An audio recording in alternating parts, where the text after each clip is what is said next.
Hello and welcome back. This is Dawn with another video for Honeybee. Today we are going to be elevating our Christmas packages. We're going to be creating some tags that feature these fun wax seals. Now this is my first foray into wax seals. I avoided them for quite a while. I was a little intimidated by them, but they were much easier than I had anticipated. Now there's a few supplies that you're going to need, so let's go ahead and take a look at those.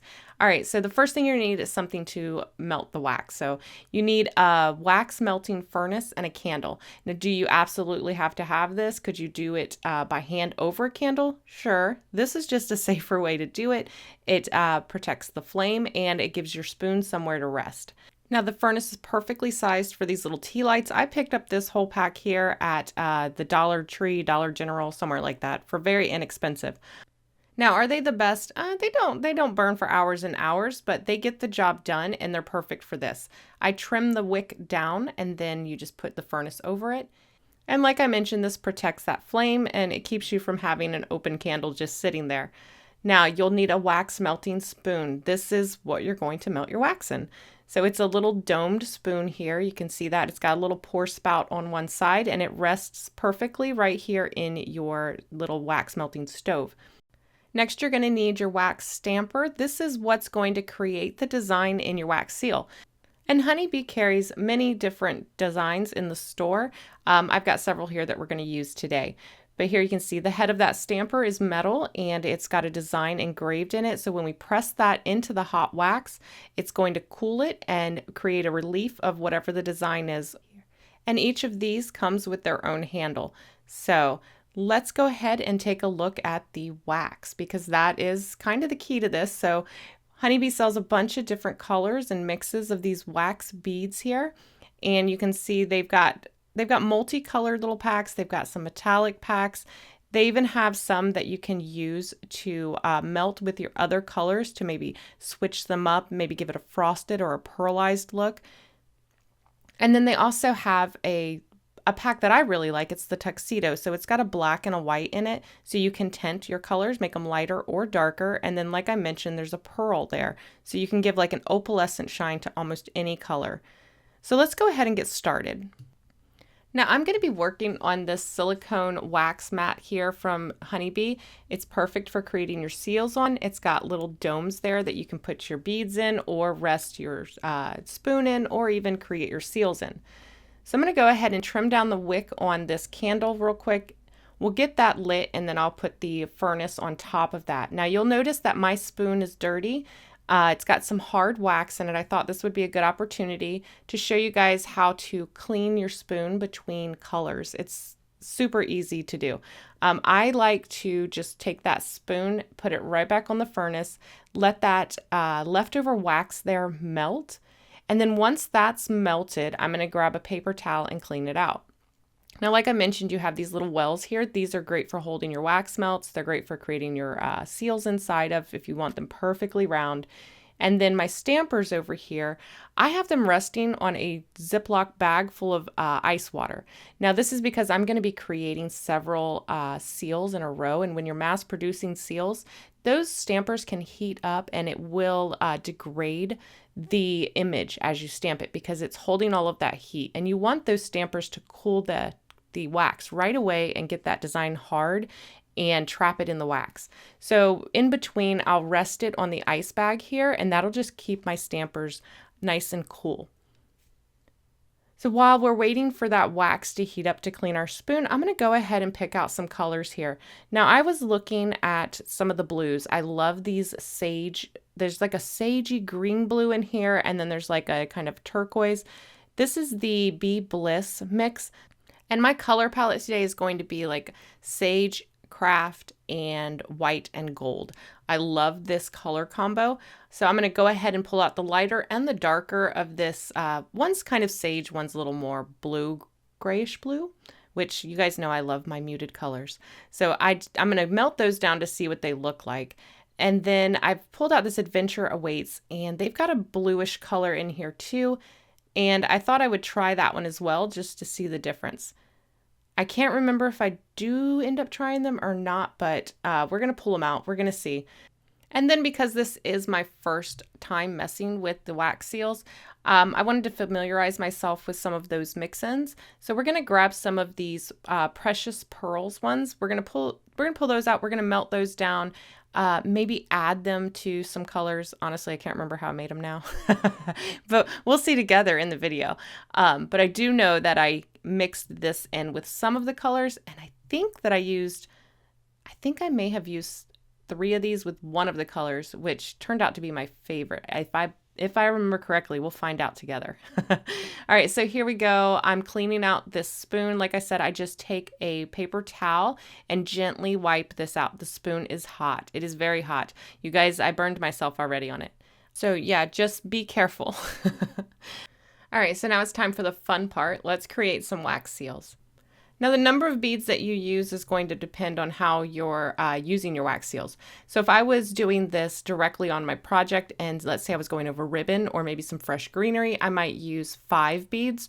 4 seems to be the magic number for me here when I'm creating them on the mat like this. So I've dropped 4 beads in and I'm gonna use a toothpick just to help speed this along. My spoon wasn't super hot because I had spent some time cleaning it off. The hotter your spoon is, the faster this is going to melt. But again, if you don't want to overheat your spoon, like I don't want to overheat my spoon because I burn myself, I like to set it on the silicone mat, and you'll see me do that here in the video. So once it's melted, you're going to just pour it down onto your silicone mat here. Then you're going to pick up your stamper and you're just going to set it into the wax. Just let gravity pull it down. You don't want to push hard. You just want to let the weight of the stamper itself pull it down into the wax.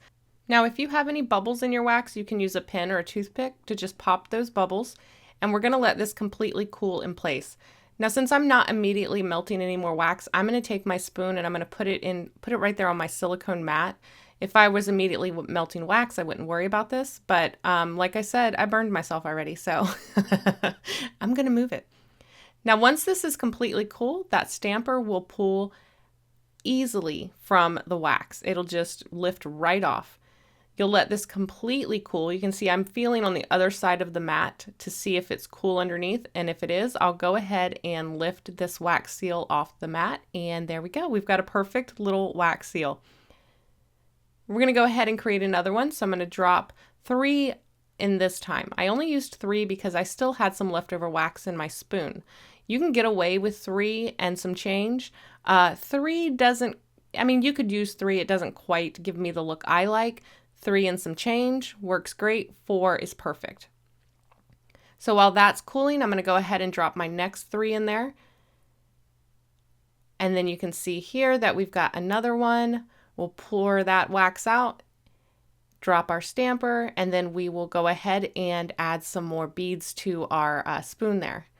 This time I'm going to do 1 of or 2 of those blues and 1 of that pearl. Here you can see that reindeer there. But you can see how you kind of get an assembly line going here.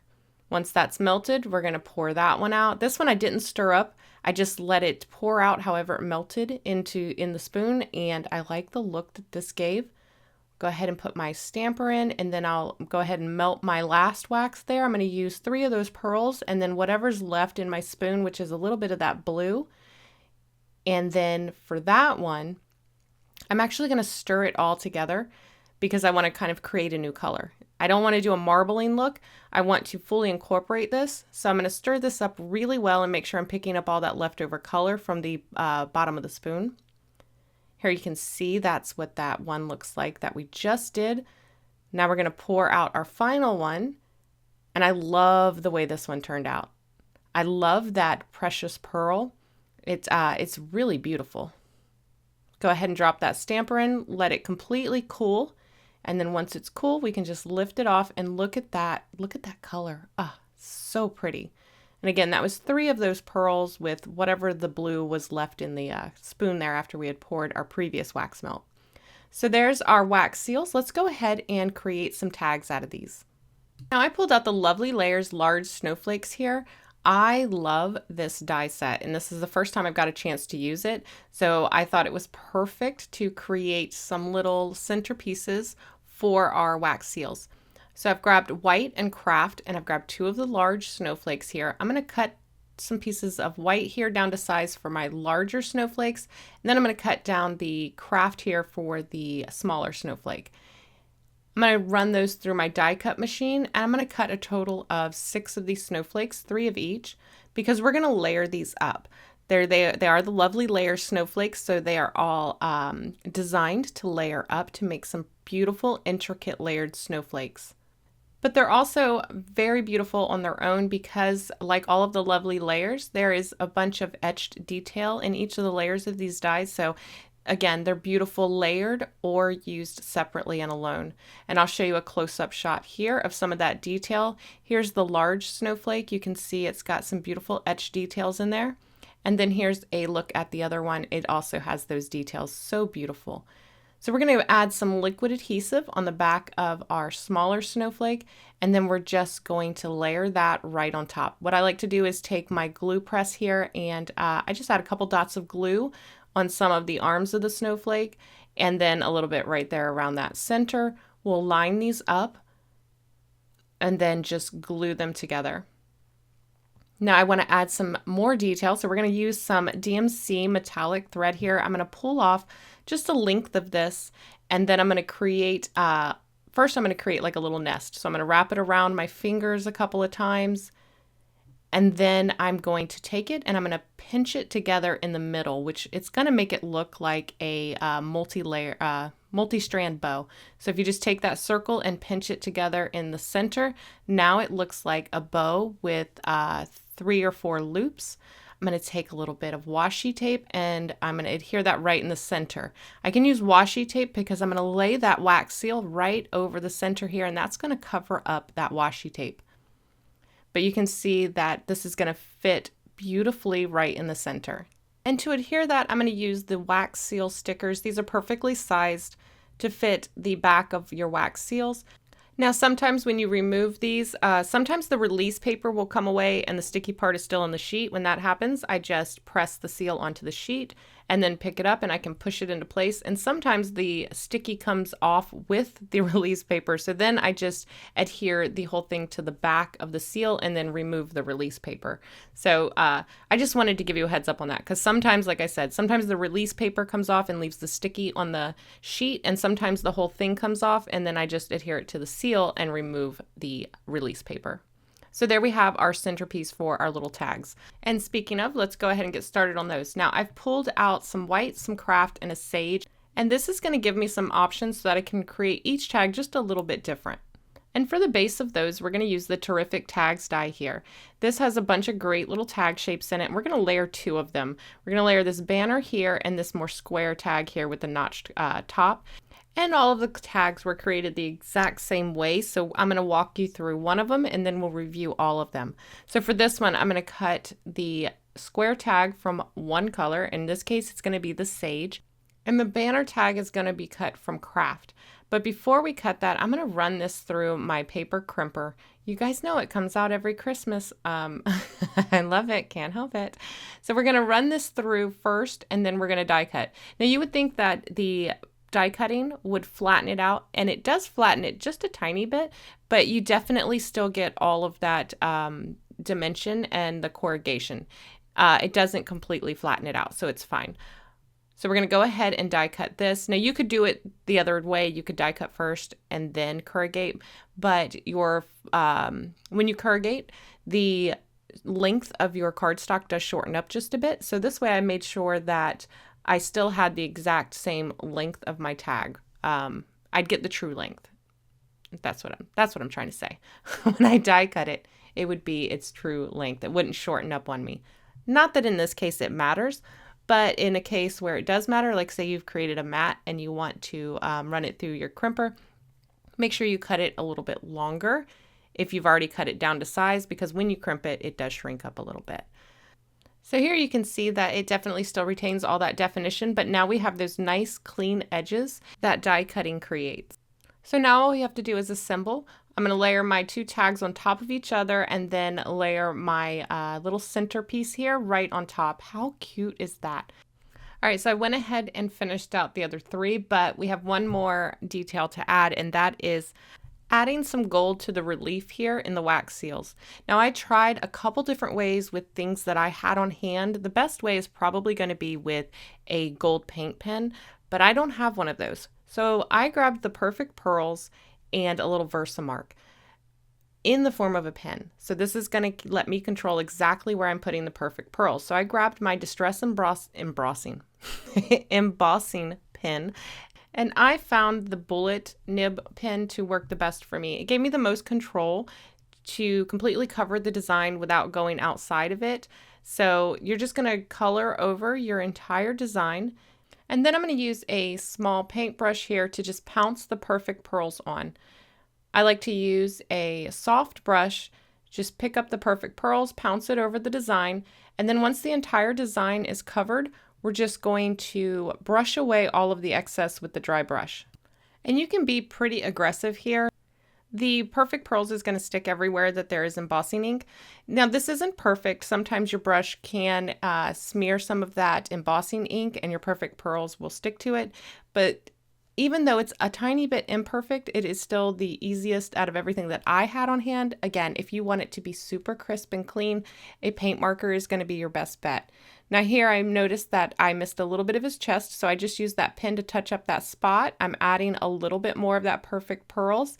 Then I'm going to brush all of that Perfect Pearls off of my paintbrush here and come back in and get rid of the excess. So there we go. And there we have it, beautifully highlighted and mostly only on our design. Sometimes they get a little bit of fluming in other places, but again, I think it adds to the charm. So finally, we're going to want to set those Perfect Pearls. Water does that. I'm going to take a spray bottle and do a very fine mist and then kind of wave the object through it, and it's going to set those Perfect Pearls. All right, so let's take a look at our finished tags. I absolutely love the way these turned out. I threaded them all together with a little bit of twine, and you can see here how gorgeous each of these looked. I did each one just a little bit different. Either the wax seal was different or the color of the cardstock that I used was different. And on this one, I actually glittered the snowflake using the frosted crystal and the distress glitter, which I've done in a previous video. I'll have that linked. So I was super excited to play with these wax seals, and I'm so glad that I did because it did open up the floodgates of creativity, and I have a couple other projects featuring these wax seals used in different ways. So make sure that you're subscribed if you want to see that video. Remember, you'll be able to find all of the featured supplies in the description box below. If you enjoyed this, don't forget to give it a thumbs up, and I will see you in the next video. Bye.